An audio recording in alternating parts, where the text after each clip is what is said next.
Hello Year 7. Today we're looking at maps and mapping your world. The map opposite is called the Mappa Mundi and was drawn around 1300. In medieval times, this is what people thought the world looked like. This map is drawn on vellum, which is the skin of a calf, and can be seen in Hereford Cathedral. So, mapping your world. In today's lesson, you're going to invent your own island, planning its geography and thinking about what system of government rules it. You'll then make a map of your island with labels and a paragraph explaining your ideas. So please get out your Tempest work, write the title and date and underline them. The title is My Island. The date is Friday, the 10th of July, 2020. This work is to be submitted for comment. You'll need to take a photograph of it and then send it to your teacher. If you have technical issues with the photograph, write a detailed description of your island instead, and this is what you can send to your teacher. So, Gonzalo is one of the characters in the Tempest, and he was one of the people cast ashore during the storm. He's an advisor to Alonso, the King of Naples, but he once worked for Prospero when he was Duke of Milan. In fact, Gonzalo helped Prospero and Miranda escape Milan. He filled their shabby boat with food, clothing and prized books on the magic arts from Prospero's library, and so was helping save their lives. He is a kind and optimistic man who represents the idea of compassion in the play. He tries to make other characters act kindly towards one another. So while wandering around the island, Gonzalo describes his vision of a perfect world. So we're going to look at the text opposite in a minute. He would do everything differently, getting rid of all laws, rulers, money, schools, work, so an innocent and pure life could be enjoyed by everyone. So this is what he says, and this is the Shakespearean script. In the Commonwealth, I would by contraries execute all things. For no kind of traffic would I admit, no name of magistrate. Letters should not be known. Riches, poverty, and use of service, none. Contract, succession, born, bound of land, tilth, vineyard, none. No use of metal, corn, or wine, or oil, no occupation, all men idle, all, and women too, but innocent and pure, no sovereignty. So the modern version of that is, in my kingdom I do everything differently from the way it's usually done. I wouldn't allow any trade, there'd be no officials or administrators, there'd be no schooling or literature, there'd be no riches, no poverty and no servants, none. No contracts or inheritance laws, no division of the land into private farms, no metalworking or agriculture or vineyards. There'd be no work. Men would have nothing to do, and women also, but they'd be innocent and pure, and there'd be no kingship.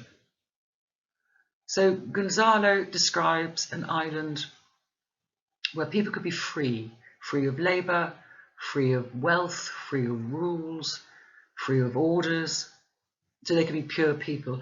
It sounds a bit like, to me, like the sort of Garden of Eden, the sort of natural paradise. So planning your world.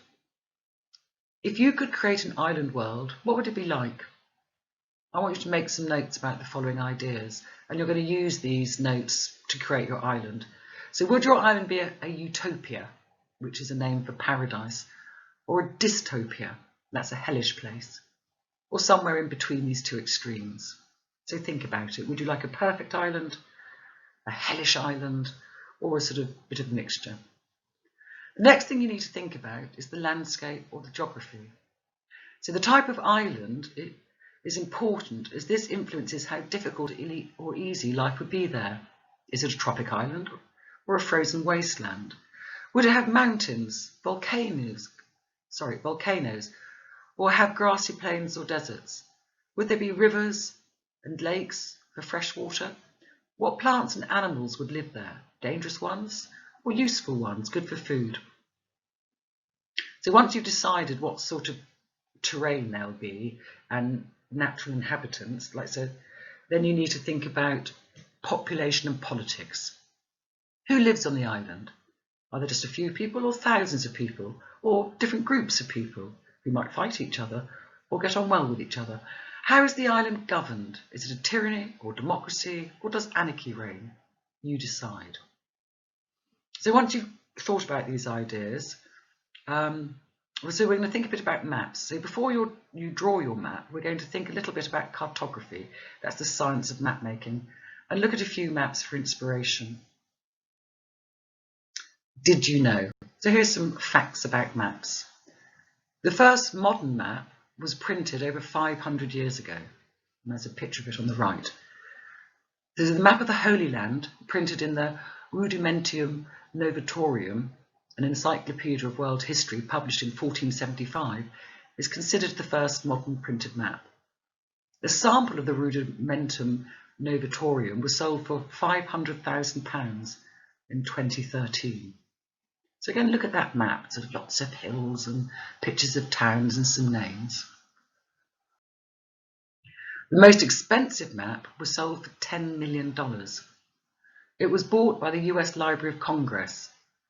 It is the only copy of a wall map of the world made in 1507, and it was called the Universalis Cosmographia, and it's the first map to use the name America. And there's a picture of it on the right. Map makers included fake towns to catch forgers.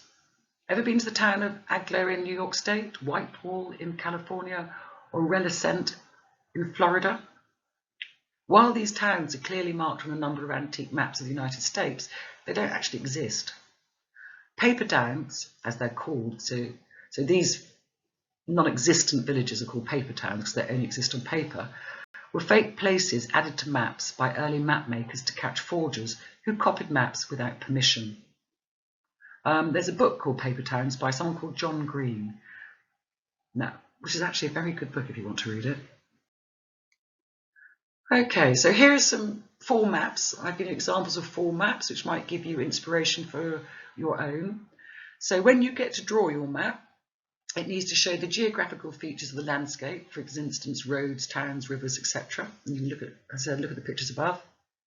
Please add labels describing features of your island. At the bottom of your map, please write a paragraph describing your island and its people and system of government. If for technical reasons you can't send a photograph of your work to your teacher, what you can do instead is write a detailed description of your island and submit that.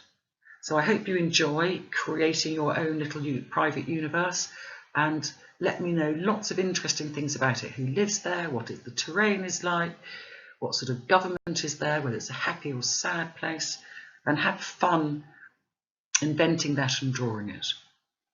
Thank you very much.